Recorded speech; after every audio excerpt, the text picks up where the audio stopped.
So while we're waiting for that to dry a little bit, let's look at the one that you've done before someplace. Where'd it go? Where is it? Oh, here it is. Here's one that was done with the Flexique mixed with cornstarch. And you can see that the petals are very, very flexible. They don't break. Can you imagine having this on a cake and not having to worry about your roses breaking as you're transporting your cake?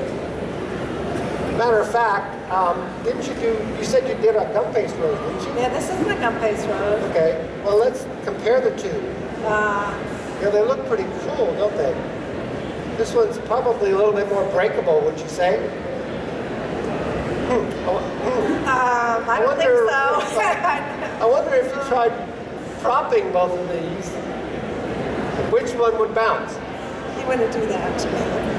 You wouldn't. Yeah, I wouldn't do that. Would I? Yes or no? Do it. All right. Oh my goodness gracious. Well, at least one of them survived. It only took an hour to make, that's all right. That's what happens when your husband thinks he's a magician, but he's really a comedian.